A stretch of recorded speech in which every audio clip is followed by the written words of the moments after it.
So White Lotus is back on their bull with season 3, episode 1. Same spirits, new forms. For starters, whoever does their title sequences, all 3 seasons have been beautiful. They always have great artwork at the beginning. I just want to show some love to whoever is responsible for that. So let's get into the episode. You start off, you see all these beautiful shots of the monkeys, you see the scenery. It looks very peaceful, but also dangerous. So we start off with Brother Zion over here, and he's about to go through a meditation session with Sister Amrita. And he said his mom sent him over there because he's been stressed. You know, he has finals and stuff like that. And then he kind of was like, and some other stuff. Now, baby, we want to get into the other stuff. We want to get in your business. I mean, you might as well share. So, they get to the meditation and she's telling them all to breathe in and breathe out and tune out the monkey noises. Then all of a sudden he hears a pop and he looks about like, what was that? And she's like, tune out all the sounds from the outside world. Breathe in, breathe out, all this kind of stuff. And all of a sudden he hears some more pop, pop, pop. And then he had to say, hey, Miss Mamas. He had to tap her real quick because she was almost in her zone. And she was like, what? He was like, ma'am, that is gunshots. And she was like, stay calm, stay calm. And he was like, but my mom's out here. And sis, I do believe in being calm myself, but you can't meditate yourself out of everything. And I think she figured that out as soon as that bullet hit that glass. She hit the deck and bounced right up off that ground and booked it on Zion. Left that man just laying on the floor by himself. Now, I don't know what all she was saying, but I knew she had to get up out of there.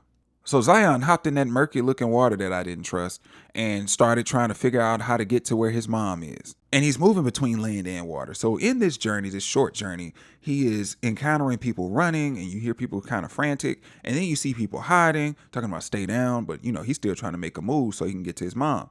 And you can still hear the shots ringing out and stuff. But then he pulls up to this Buddha statue while he was in the water. And he says, hey, don't let nothing happen to my mama. And then seconds later, he's praying to Jesus, talking about, hey, man, listen, forgive me for my sins and everything I've done wrong. I ain't mean to do all that. And then after the prayer, he hears some more gunshots and he starts cussing out Buddha. Talking about, man, I told you not to let nothing happen to my mama. In the words of Nicki Minaj, pick a side, pick a side. First of all, them cuss words was too close to the prayer. Second of all, the song is Jesus is on the main line, tell him what you want. Not Jesus is on the main line, he patched in Buddha and merged the call. Like, that's not what it was. So you talking to Jesus or you talking to Buddha? I'm pretty sure Buddha was like, hey, my name's Siddhartha. It ain't Jesus, though. So after having this confrontation with the statue real quick, he sees a body floating in the water. And of course, he gonna go the opposite direction because he know better. So then we travel back a week earlier.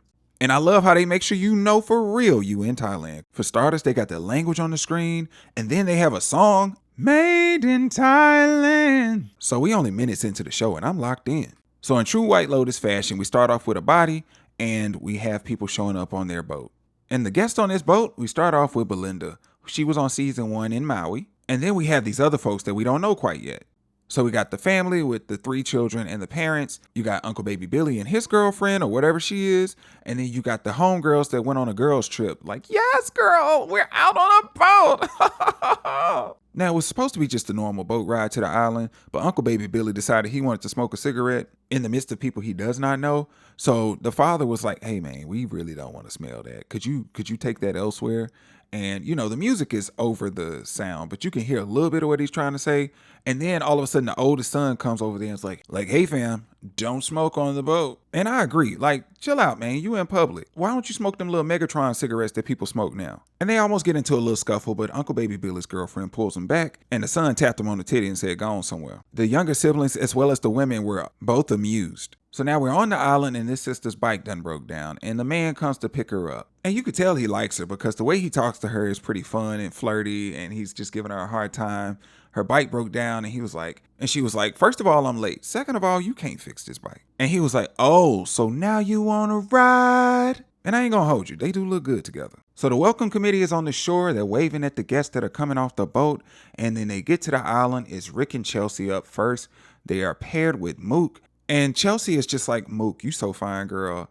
But Rick has the worst attitude. I just want him to get kicked off the island so bad. And just keep Chelsea, because she a whole vibe. Up next, we got the Ratliff family, and they are a talkative bunch. So the dad, he can go. But the mom took the cake. She got that drawl. She was like, well, such and such went to Duke. And then I went to North Carolina. And then the other one, Saxon, he graduated from the Duke.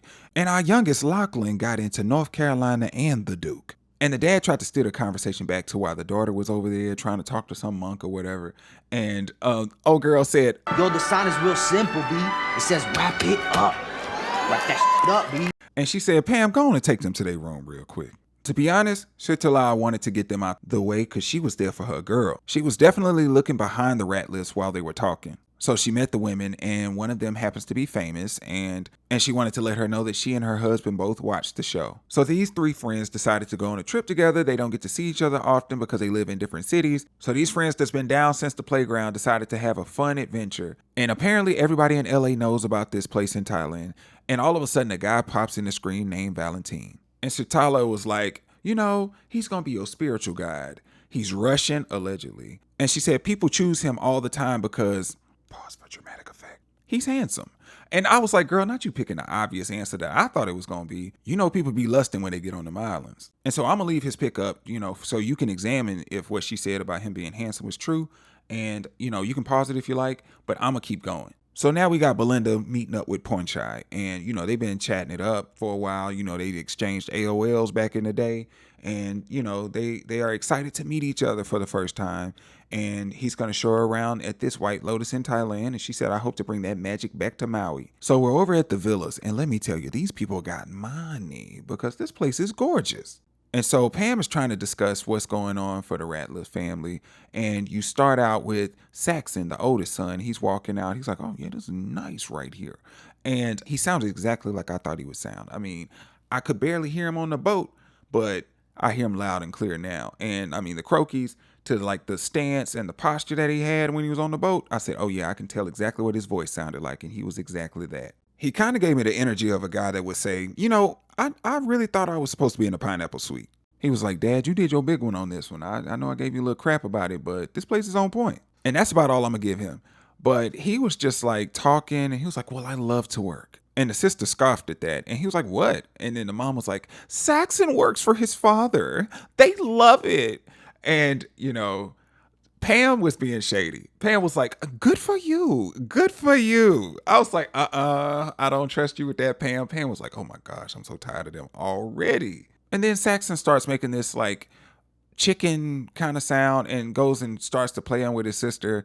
And it's like, what's really going on here? He's like 10 years old in a 20-something, 30-year-old body. And then little Lachlan was like, hey, do you got Wi-Fi? And Pam was like, actually, we don't have it in the villas. We want this to be a digital detox area. And then all of a sudden people freaked out because nobody wants to do anything without their phones. And the mom was like, the only people that I need to see are in this place with me. So I don't really need the phone. I'm tired of it.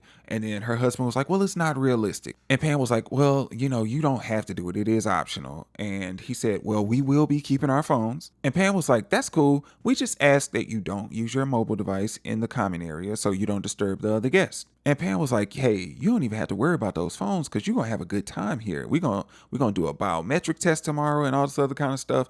And the wife was like, I'm going to go ahead and stop you right there. I don't want to take a test. And then she started getting all upset. And then the husband started consoling her. I was like, y'all are exhausting me already. I hope Pam is getting paid extra for this. And the husband decided to do that thing where he ushers out the person that's supposed to be there to help you. And so Pam was like walking out with him and he was like, we just want to have fun. I just want to work out. We here on vacation. I'm like, why didn't y'all just let your daughter come over here and talk to that monk by herself? And you touching my shoulder while you trying to push me out this room? If you don't stop talking to me, I'm going to leave anyway. And so the mom goes in there to take a little nap real quick. And, the siblings are left behind at the pool area. And Piper asked Lachlan if he wanted to go to the temple with her. And he was like, yeah, I'm down to ride. And all of a sudden Saxon was like, hold up. Ain't we supposed to be going swimming? And I'm like, bruh. I was like, how old are you? Why are you trying to peer pressure your little brother into going to the swimming pool? I'm sure there's enough space for you, your ego, and your awkwardness. There might not even be space for him. He might have to go to a whole different pool. And Lachlan was like, I can do both. I can go hit the temple with her real quick, and then I can come back and hit the pool with you. Capiche? So then we hit the room with Chelsea and Rick. And Chelsea is as bubbly as she wants to be. She's so friendly to Mook. And as the people bring in their bags, she goes to attend to them. And so while she's in the other room, Rick is like, this is my opportunity to talk to Mook real quick. So he said, the woman that owns this place, does she have a husband? Is she married? And Mook was like, yeah, she's married to Jim. And, he's really famous in Thailand. And he was like, where is he? She was like, well, he was in the hospital, but he's out now. And he went back to Bangkok. And so Rick was real pissed about that for some reason. We don't know what that is. We'll find out pretty soon. And then he starts cussing under his breath a little bit. I mean, he cusses out loud too, but he starts getting real agitated and confusing Mook. And Chelsea was trying to cape for him, talking about, he gets migraines when we fly. And I'm like, no, ma'am. Let that man be terrible by himself. And she's trying to go through the little brochure, talking to him out at the pool, like, hey, you should try this facial, or you should try this other thing. And he's just so cantankerous. It's like, tell her why you're actually there, because clearly you are not there for the wellness part of this trip. And so we get over to the villa with the girls, and they are just chilling out. One of them's walking outside in her bathing suit with this caftan. I believe it's a caftan. Let me know in the comments if it isn't. But love the combo of colors. And she's walking over here. She looks at the view, and then she sees these monkeys just kicking it. And I'm going to tell you, this is the reason why my door would stay closed and locked, because I don't want no monkeys creeping up in there stealing. Or getting aggressive, because they can do that too. So they're in there just talking and having a good time. She's like, oh, girl, I saw some monkeys outside. They said, don't feed them because they can get aggressive, girl. And then a little bit into that conversation, two of them started just doing this compliment battle. She was like, oh, girl, you look so good. And she's like, you look good, girl. And she's like, no, but you look perfect. And she's like, no, you look perfect. And then she was like, girl, you look like you was back 20 years ago. And she was like, girl, for real? Quit playing with me. And sis that was holding the bottle was like, I take it no compliments are coming my way, so I'm going to just keep opening this bottle while I watch them do this. Her left out look had me rolling. And then the celeb friend was looking. She caught on to it. She was like, we all look good. And bottle sis was like, yeah, but you look like you just came out the birth canal. And the other one was like, well, who is your doctor? And then the other one was like, who is your doctor? And she was like, I ain't had no work done, girl, except for like the basics, which I need somebody to explain what the basic package is. Are we talking Botox? Like, are we talking about a nip and tuck? Like, I don't know what that means. I'm just a regular dude that buy regular products. I don't know what no basic package is at the doctor's office. And I'm going to be honest, I think all of them need to be set out in the sun and see who melts, because somebody in here is plastic and I don't know who it is, but I can sense a mean girl in the midst with all that. Oh my gosh, girl, you're just so gorgeous. You're so perfect, girl. I can feel it. So then Belinda and Poolside go have a little meet and greet with the people at the wellness center real quick. And then they go to the Brahma place over there by the spirit house. And I feel like something significant is going to happen here. The music kind of made me think about it. The way that they kind of like left the camera over there to look at all the things that were sacrificed so the spirits will protect people and bring good fortune and stuff. I want to see what significance this has. So then you jump over to the scene where you see Mook, and she's over here talking to these guys outside of the building. And Gaytuck was like, Mook, what's up, girl? And she comes over there and starts talking to him. And she's like, you saved my life this morning. I was just in time. I really appreciate that. And, he was like, what are you talking to these dudes over there about? You know they arrogant, girl. You like them because they got tattoos, don't you? And he didn't say that, but that's what I'm thinking. He was like, you like them bad boys. And she was like, well, they pretty nice to me. Yeah, they nice to you because you fine as hell. And she was like, yeah, they are arrogant, but they are Jim's bodyguards. So they have this really exciting job. And he was like, my job is exciting too, girl. I like what I do. And she was like, watching cars pass by all day. And he was like, I mean, yeah, I did save somebody though from drowning. And she's like, bro, that was years ago. He's like, but he still be writing me from like Belgium or wherever, Berlin. And she was like, I could talk about this all day with you, but I got to go back to work or whatever. I appreciate you again. Talk to you later. And he said, I'm always at your service, my princess. And I felt bad for him. I was like, oh, poor little Gaytuck. She ain't going to get you, bro. I know she just make that man tremble at his knees. He'd be like, you make my earthquake. Oh, you make my earthquake. So then we over at the pool, and you see Saxon in there just getting his swim on. And then he pops his head up like a whole predator. And he's surveying the pool, looking for somebody with a life that he can destroy or with a piece that he can annoy. At first he saw Slim Pickens, and then he saw Chelsea walk up to the pool, and he was like, oh yes, I like what I see. So she was walking to her little seat or whatever. He saw her sit down. He put that little smirk on. This is not the face you want to see. So he hops out the pool, goes to dry himself off in a seat close to her, and he's hoping that she takes a gander at the body to see if it's actually bodying. And she took a quick glance, but then she quickly put it back in the upright position so that she could land that plane of ignoring him completely. So when Piper and Lachlan pull up to the temple, you could tell that something was off with Piper. You could tell that she wasn't there to write a thesis. And her brother was like, "Ooh, so we not going in? I thought that's what we came here for." And, she kind of looked shifty in the first place. But he was like, "You know what? If we're not going in, I guess I'm going to go back and go swimming with Saxon." And she was like, "Cool. I'm going to stay here a little bit longer by myself, though." And I'm like, in a whole different country, girl. See, this is how people come up missing.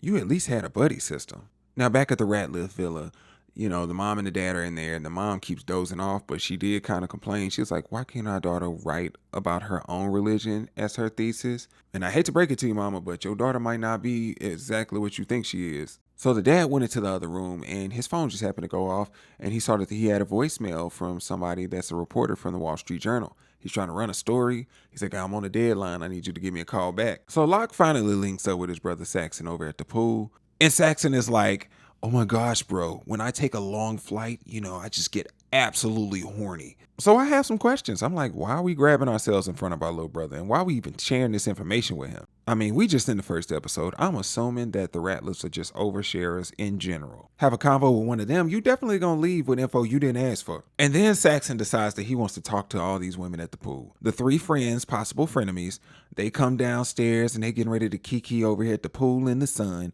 And they're just laughing and smiling. And all of a sudden he's like, "Oh my gosh, we were on the boat together, girl. I'm Saxon. This is Lockie. And, it's your pleasure to see us." And of course he didn't say that, but that's how it felt. And then he tried to find every excuse in the world to talk to them. He was like, "Y'all should jump in the pool. The water is perfect." And I'm waiting on one of them to reveal themselves as the plastic. So I was like, keep talking. But he was just like trying his best to talk to them. And then eventually I guess he figured out that they don't feel like talking to him. Because every time he said something to them, they were like, "Okay." Side note, that sexual exhale that they had when he was getting rejected by those women, it was perfect. And then after he realizes that they don't want to talk to him, he turns over and was like, "Oh, I can still talk to Chelsea." So he tried to ask Chelsea, "How do you get a drink around here?" And she just matter-of-factly was like, "Go to the bar and ask him for a drink." And then she turned over, but it wasn't just any turnover. "Stop talking to me. We don't need to go over this again, because if you try it again, I'm gonna mace you." Chelsea is sweet, but she was like, "Don't try me, bruh." And then he tried to play it off with that awkward laugh. And he was like, "Locke, it's just a numbers game. You got to play the numbers." And Lachlan was laughing too. And I'm not sure if it was an awkward laugh or if it was because he thinks his brother's hilarious or if it's just because he's young. I'm not really sure. And also, I don't know if Lachlan should really be listening to his brother for advice, because I don't think he's able to pick up on social cues. Like, those women clearly were saying, "Hey, we really don't feel like talking." And for some reason, he just kind of kept being insistent about it. And Lachlan, it seemed like Big Brother might not have any game. So you might want to aim just a little bit higher than his advice. Besides, we don't even know what Lachlan's situation is dating-wise. He may not like anything. He may be asexual. We do not know. But whatever he is, it's highly unlikely that Saxon gonna be able to help him get through it. So then we get to dinner and there's a theatrical piece being performed. And, the different parties are doing different things. Of course, the girlfriends are sitting there. They're like, "Oh my gosh, you remember that time that we played the same person and I was this part of the body and you were this part of the body?" And somebody's like, "Obviously, she was the face." And I'm gonna tell you right now, I think this is the mean girl. I mean, they can all be mean girls, but I think this is the one for real. And I can't wait to see it play out. And then we get over to the Ratliffs and they are sitting there and the dad is just being a very business-minded person here, because he was sort of feeling some kind of way because Piper didn't set up the meeting with the monk beforehand. And then he set his sights on Lachlan and he was like, "So what are your plans for the week?" And clearly Lachlan had nothing planned, because that man was just going to chill out for the week. He was like, "Man, I'm out of school, bro. I'm on vacation in Thailand. I'm finna chill out and go to the pool and look a who and rubberneck and do all the stuff I want to do." But he had to lie to his daddy. So he was like, "I got some things I'm thinking about." And then the father was like, "I saw that the spa offered some spine treatment. So like if you wanted to make sure that you avoided a lot of spine issues, since you're going to be sitting at the computer all the time, you might want to check it out." Not the daddy trying to be Pam right now. Not after the treatment y'all gave her when she was over at y'all's villa. She was trying to get y'all together and y'all kept playing in her face. And then Lachlan tried to throw in something else for sauce, and maybe he thought it was going to be heavier than it actually was. He was like, well, I also have, some decisions to make. And the dad was like, about what? He was like, man, about college. And he was like, you got into Duke. What else is there to think about? You're going to Duke, fam. And the mom in between naps was mouthing North Carolina Tar Heels. It was really funny, actually. And then she eventually whispered, Tar Heels. Mama is a whole mess. And if we being real, Lachlan, you have a whole week to think. I don't think you're going to think about college more than 2 hours max. I'm surprised you didn't have more to say when your dad asked that question, because you know that man. I mean, he's already telling you where you going to college. You should have been ready. And then we get over there to the table with Chelsea and Rick. And Rick is still acting like he is so bothered by everything. And, he's like, I don't even like none of this food. What are we at, a fat camp? Why are we eating gluten-free and all this other kind of free stuff? And he keeps staring down Shatala every time she walks by. And it's no different when she walks over to talk to the table of homegirls and tells the women that she's performing tomorrow, encouraging them to come check it out. And my thing with Rick is, if it's that serious to you, go talk to her. And Chelsea is like, the cosmos brought us together so I could help you get to the root of your issues. She was like, I'm going to help you get your joy back, baby, even if it kills her. But girl, you got to be careful saying stuff like that, because the universe will actually pick up on that and believe in it and do exactly what you just said. And then Rick is like, you know what? I'm just going to go outside and smoke real quick and then run back up to the room, because I'm not with any of this right now. Another part that made me chuckle is when Belinda was sitting there just enjoying her cuisine on her own. And to her surprise, she saw 2 black people walking in to dine as well. And what made me chuckle about this is that she looked in excitement, but then she also waved at them. And I was watching a show with somebody who isn't black, and he was like, did she just wave at them because they were black? And I said, oh, she absolutely did. She was like, oh, word? There are 3 of us in Thailand? Oh, yeah, that's what's up. I mean, Thailand is pretty homogenous, so the expectation of seeing anybody different is pretty low, outside of tourists, of course. So then Papa Ratliff is outside. He had to take his call because you can't have it in the common areas and disturbing the guests. So he's out here talking to the reporter from the Wall Street Journal. And Whip is like, hey, did you know somebody named Kenneth Wynn? Did you help him come up with a company called Shocal? And then he was like, hold up, what is this conversation actually about? And Whip was like, well, we're just trying to do a study on Kenneth and see what his relationship with the government of Brunei is. And we're trying to get a statement from you. And he was like, listen, big dog, I'm on vacation. I don't really feel like talking about none of this. Could you just send an email and my office will get back to you? And Whip was like, we running the story this week, right? And then Mr. Ratliff was like, well, good luck with that. I shall not be a part of it. And he hung up. Now, something tells me he is a very integral part of this story. And this look says he's pondering exactly what his involvement was. Now, what did you do, Tim? And after he got off the call with the reporter, Tim decided to call Kenny. And he didn't get him, but he left a voicemail. He was like, hey, call me back. So then we fast forward over to the villa where Rick is watching his phone while he's watching the throne. And he's looking at pictures of Shatala and her husband. And I wonder what business he has with her husband, because he seems mad agitated. And then we get over to the bar, and you see Chelsea just sitting there by herself. And you could tell she needs a friend. And lo and behold, a woman walks up in a fabulous outfit, and she sits down next to her and orders something from the bar. And Chelsea is like, oh, girl, I love your outfit. And the woman was like, thank you. I love your teeth. And then they started bonding over stuff that they had in common. Because she was like, my boyfriend hiding from me. She's like, your boyfriend hiding from you? Mine be hiding from me too. He be telling me to get lost. And, Chloe was like, I lived here for like a year. And my boyfriend, we got in an argument and I just came down here to get something to drink. And she said, he's actually behind me. It's that bald head guy back there in the orange shirt. And baby, it was raggedy ass Gary. Now, if you watch Martin back in the day, it was Stan. But you watching this show, it's Gary. And once I saw Gary, I was like, I don't know if I should be suspicious of Chloe or not. Because I remember them people that was connected to him last season tried to take my girl Tanya out. Do you know these gays? Do you know these gays? So I don't know if I can trust Chloe right now. So then we get to see Belinda. She's walking and talking to her son on the phone, and she's talking to him about her experience so far. And she was like, baby, I saw 2 whole extra black people and they were not the staff. And she was like, I didn't know what I expected when I got here, but I think some good stuff is going to come from this situation. And then she was like, good luck on your test. I love you, I miss you, and I can't wait to see you. We've already seen Zion at the beginning of this episode. Now, some of y'all might be calling him Fion, but we shall see him again soon. So then we get over to the BFF trio having a conversation about life and about how it feels for Jacqueline to have the red carpet rolled out for her a lot, and how it feels for people that's just like kissing her ass all the time, and really having a regular conversation about life and success and all that kind of stuff. And I noticed that Jacqueline and Kate, they kind of are very complimentary of each other, but that girl Lori, they just be throwing her a bone. And normally it's Jacqueline that's trying to do it to kind of help her ego. And you can definitely tell that Laura is going through something. And she definitely demonstrates that when she takes her leave from the table and goes upstairs and looks at them through that window and just starts crying. And I'm like, ooh, baby, something's going on behind those eyes. And even though it's very obvious that she's going through something, I don't see her as the person that would potentially do anything to somebody. She seems like the type that would just suffer in silence. Or she could actually be crazy as hell. So stay tuned and see what happens this season. So then we get back to the Ratliff Villa, and Saxon and Lachlan are talking. And of course the conversation is still inappropriate because Saxon is having it.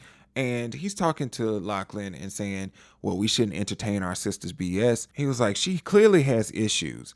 And Lachlan is like, so what are her issues exactly? And Saxon was like, I know you've noticed. She's pretty hot. And I'm thinking, what in the Lannister is going on here? And then he was like, well, even though she's hot, she's never been laid. And it's probably because she's pushing all that Buddhism nonsense. Because, you know, the Buddhists, they say, don't want anything, don't want anything, don't want anything. But that's not happiness. Having all the things you want, if you can get them, is actually happiness. To which I say, shut up.